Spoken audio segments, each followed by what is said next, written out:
Bonjour à tous, j'espère que vous allez bien. On se retrouve aujourd'hui pour une vidéo un peu différente de d'habitude. Au lieu de vous expliquer ce que je vois sur le marché, j'avais envie de revenir un peu aux bases en vous expliquant comment analyser vos graphiques comme moi. Du coup, je ferai ça sous forme de série et au bout de celle-ci, vous devriez être capable d'analyser n'importe quel actif boursier, que ce soit dans la crypto ou ailleurs.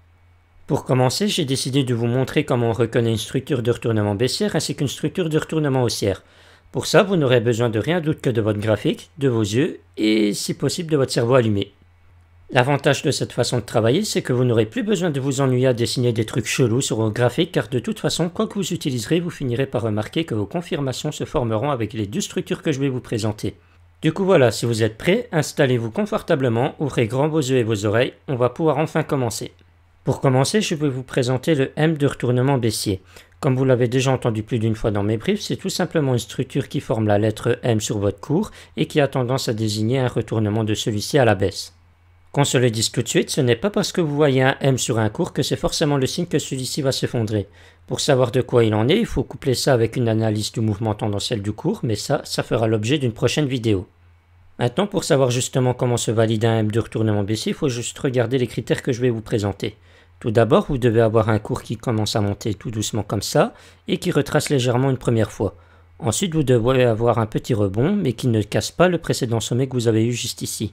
Et ensuite, vous devez avoir à nouveau un retracement qui casse justement le précédent rebond juste ici. Et une fois que vous avez cette cassure, justement, vous avez bien votre M de retournement baissier qui est bien validé. Maintenant, je vais vous montrer un petit exemple avec l'Ethereum, ainsi vous pourrez facilement visualiser ce que je vous explique.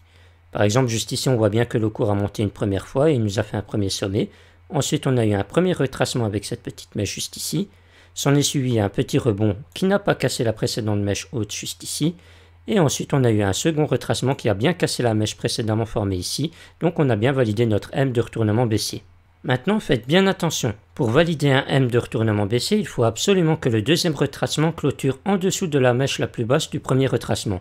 Si on fait une simple mèche plus basse sans forcément clôturer en dessous, votre M ne sera pas validé.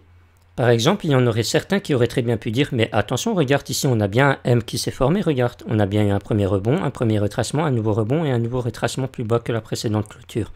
Mais on n'a pas pour autant clôturé en dessous de cette mèche basse, donc ce n'est pas validé. » La deuxième erreur qu'on pourrait voir aussi, c'est par exemple si on aurait eu un premier rebond comme ça, un premier retracement, second rebond actuel, et hop, on fait une petite mèche, mais on clôture un petit peu au-dessus de la mèche précédente ici, donc là, ça serait aussi invalidé.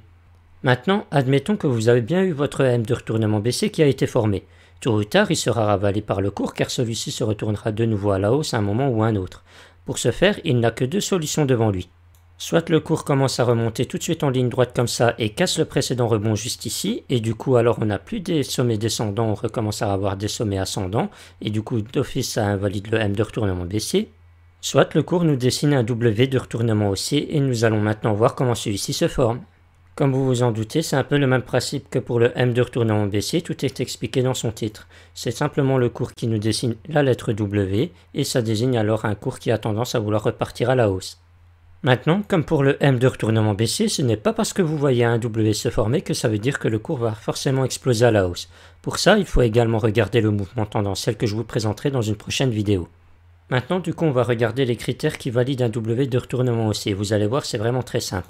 Premièrement, vous devez avoir un cours qui commence à chuter une première fois, et ensuite vous devez avoir un premier rebond. Ensuite, vous devez avoir un nouveau retracement, mais qui ne casse pas en dessous du précédent. Et ensuite, vous devez avoir un second rebond qui, lui, casse bien le précédent sommet que vous avez formé ici. Et une fois que c'est fait, alors là, vous avez bien votre W de retournement haussier qui est validé. Maintenant, je vais vous montrer un exemple directement sur le cours de l'Ethereum, ainsi ça sera plus clair pour vous. Premièrement, vous avez bien eu votre premier retracement juste ici. Ensuite, s'en est suivi un premier rebond. Ensuite, vous avez eu un second retracement, mais qui n'a pas fait une mèche plus basse que la précédente, donc ça c'est nickel. Et ensuite, vous avez votre second rebond qui lui a bien cassé le précédent sommet formé ici. Donc vous avez bien eu ici un W de retournement haussier qui a bien été validé.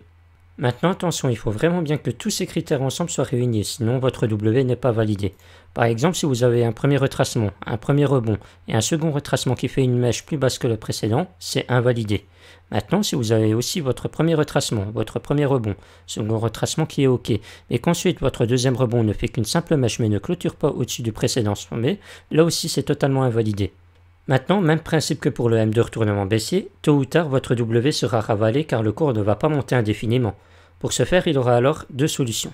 Soit vous avez votre cours qui chute en ligne droite comme ça et qui casse le précédent rebond que vous avez formé, et alors du coup vous n'avez plus de rebond ascendant mais vous récupérez des rebonds descendants, ou alors vous validez un M de retournement baissier. Comme vous voyez, la boucle est bouclée. Voilà, cette vidéo touche à sa fin, j'espère que ça vous aura plu.